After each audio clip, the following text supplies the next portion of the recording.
Tea. Spilling some tea. I am Tarot Poet Fairyfarmgirl. Yep, that's me. Join the community. Like, subscribe, comment. Opening some doors and closing some others. Spilling tea is such a great way to talk about some things that have weighed heavily on me in my life.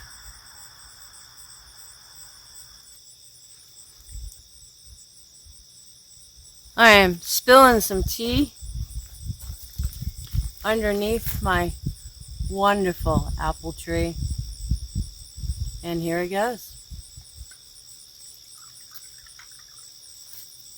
Here's my tea. I'm going to spill it. So, from the time I was 3 until I was 22, I was plagued with night terrors all night long. I spilled some tea.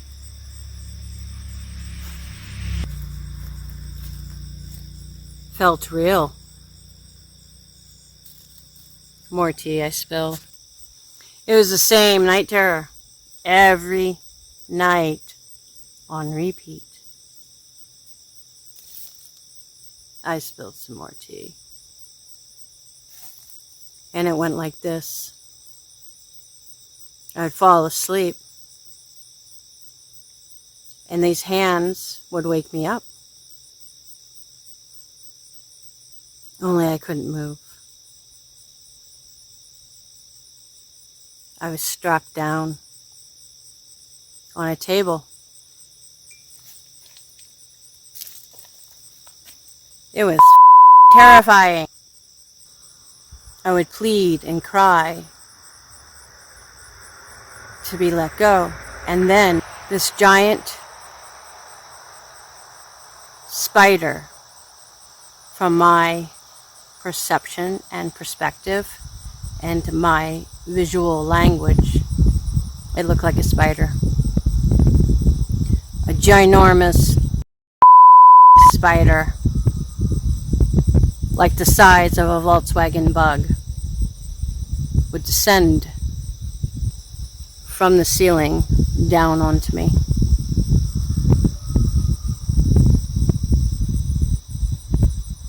And then the real terror would begin.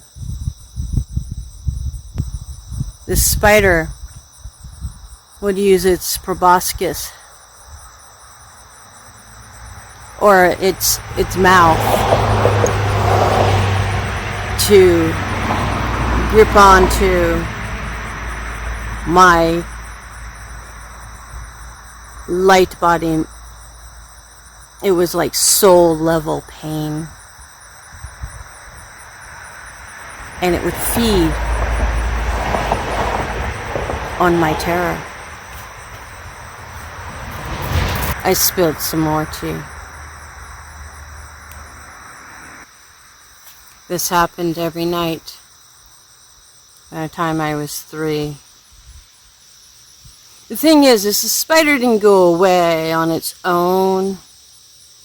The hands didn't stop taking me from my body, pulling my soul, pulling my spirit, pulling my light body out of my physical shell. Pouring some more tea out. It's a long story.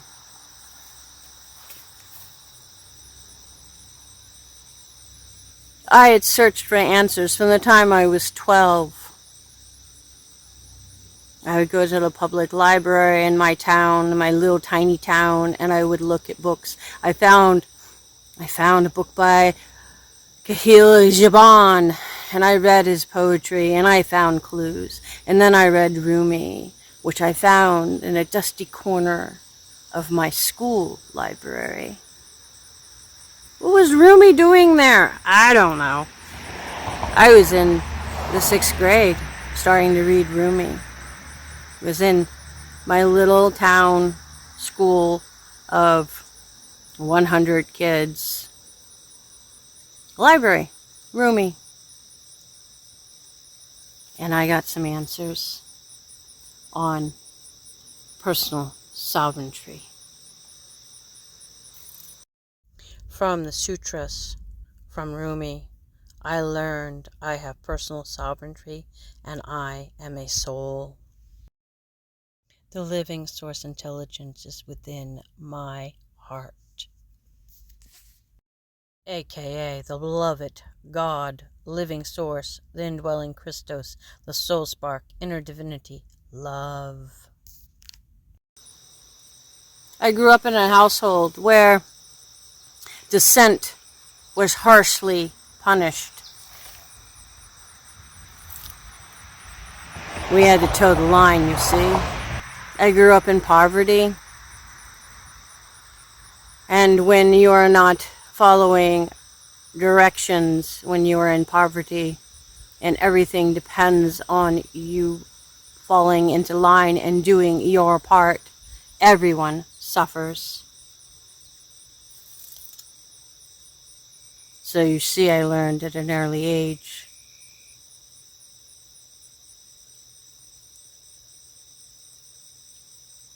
to provide and perform in the way that helped the group without question. And that level of obedience also made me so delicious by those who wish to control us. See, I didn't realize that I was sovereign. I wasn't taught that as a child. I didn't know. For we forget when we are born. The controllers make sure of it. More tea. I'm almost empty. Told you it's a long story. So I continued to learn about personal sovereignty from Rumi and from Khalil Gibran. And then I discovered meditation from a little book called The CDs. The CDs, this little book, appeared one day into my life. It sustained me through my adolescence. Then one day I could no longer find my book. The book was physically real to me. I had this little book. I read it over and over again. And I followed the directions and meditated and discovered a new world within myself. Within myself.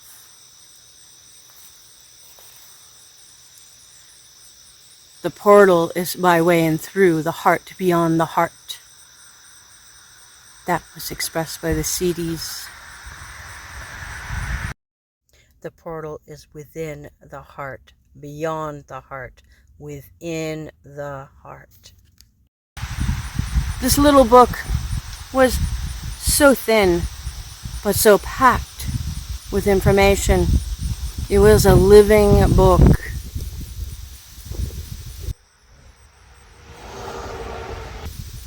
And I used it for many years.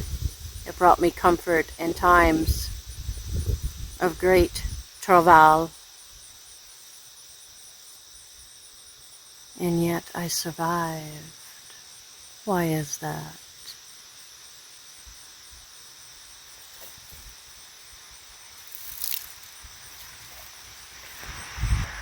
Spilled some more tea. So I grew up, and I barely made it through my high school years. It was touch and go for quite a while. Rumi, Khalil Gibran, and the CDs sustained me.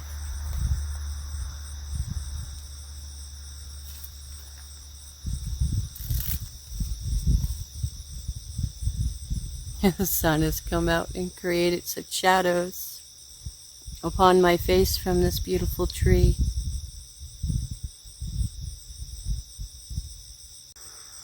I went off to college. First one to go to university in my family. Quite an achievement for a kid in poverty.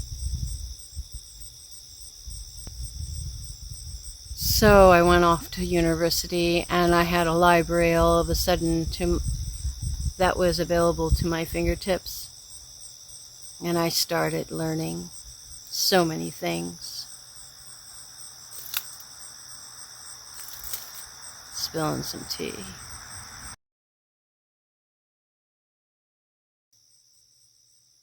So you know what happened. Everybody in the dorm, on my floor in the dorm, heard me every night screaming for hours like I was being tortured, because I was. Spilling some more tea.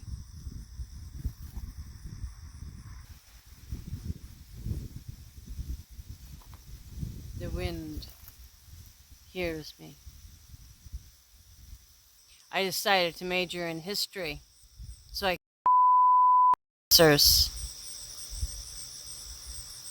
focused on antiquities. I studied mythology, folk tales, religions.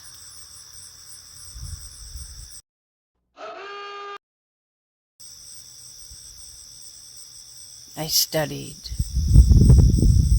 I observed. I am Generation X. We observe.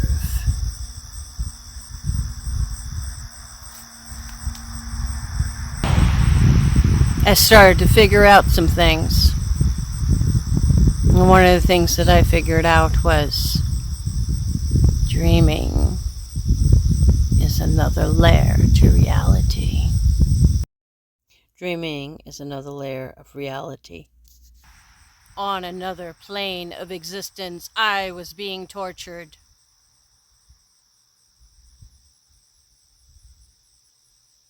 I prayed to God. There was no answer. I prayed to the Great Mother, the Earth, and there was an answer. The Earth responded.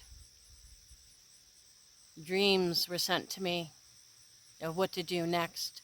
I couldn't make sense of it. And I told a friend. This friend said, take control of the dream. Everybody will appreciate it. We'll all get some sleep again. I said, how do you know this? They said, I don't know. Make your arm into a sword. Have a mouse pick the lock. Volkswagen Beetle-sized spider descends upon you. Skewer it with your sword.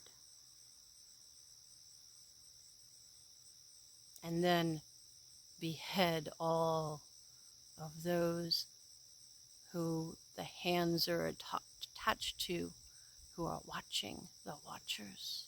So I did. It took several practice runs.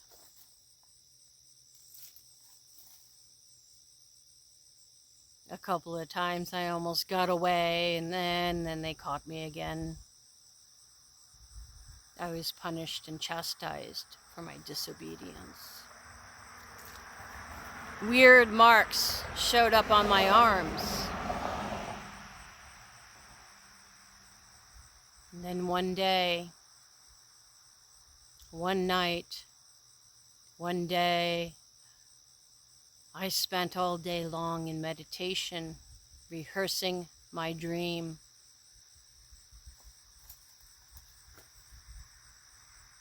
And when they came for me,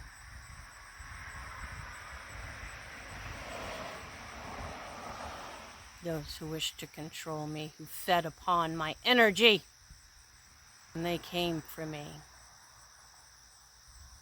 In my pocket was my little mouse, who picked the locks, just as I had rehearsed.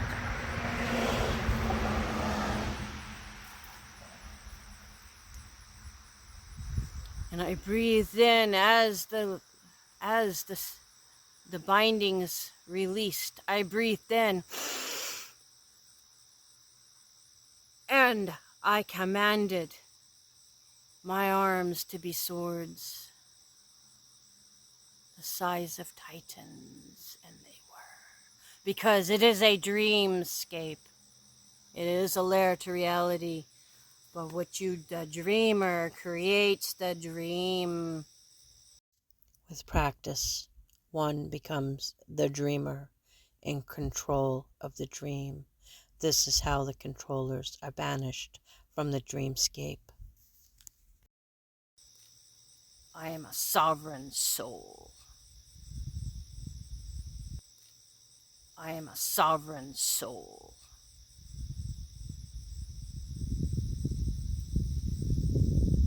I am a sovereign soul, and so are you.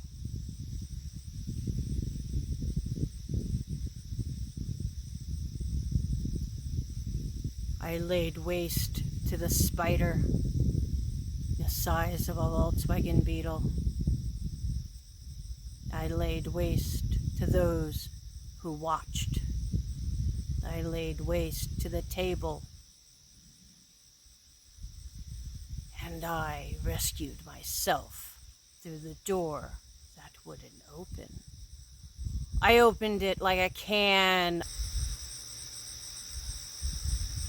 And I exited and returned to my body and slept peacefully for the first time since I was 3. I slept for a whole 24 hours. Dreams that had been held back. Energy returned to me.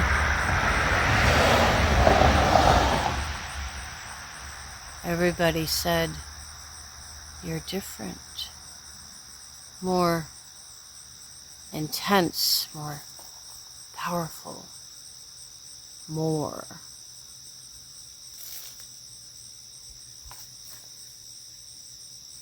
Our voice is powerful. We are creators. We are sovereign souls. And we can take control of the dream.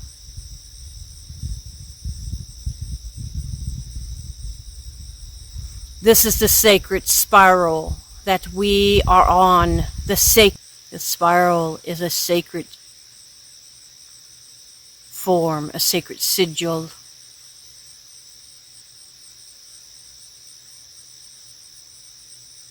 Time is a spiral. It is a continuum. It is more than that. It is not linear. Those who wish to control use time to control us. They take up our time. They demand our attention, our allegiance, our complicity, our compliance, our silence.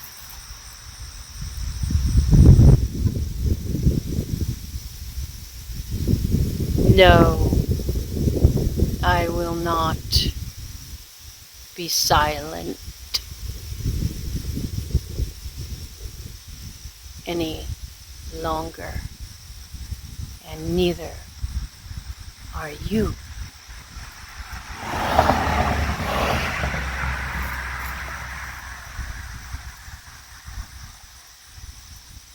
Love from my heart of gratitude to your heart.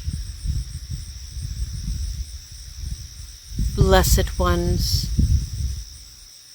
beautiful friends, your sovereign souls. Breathe that in.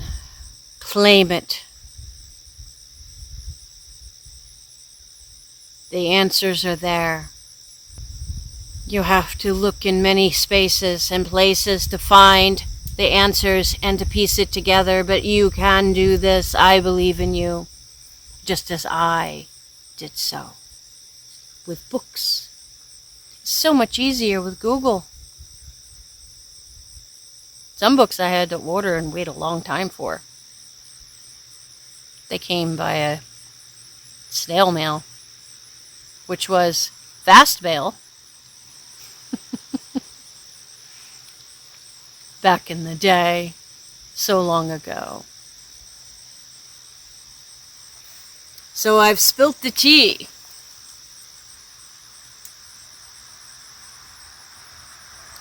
Control your dreams.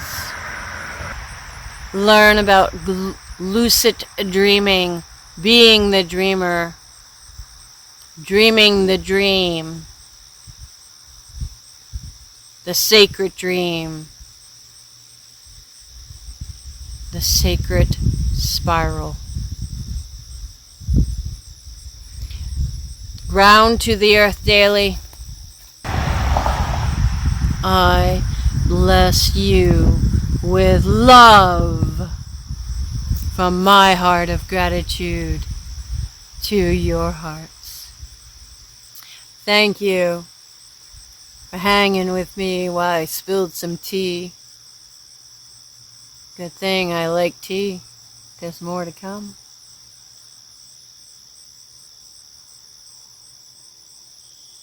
Until again, blessings to you. Fairy out.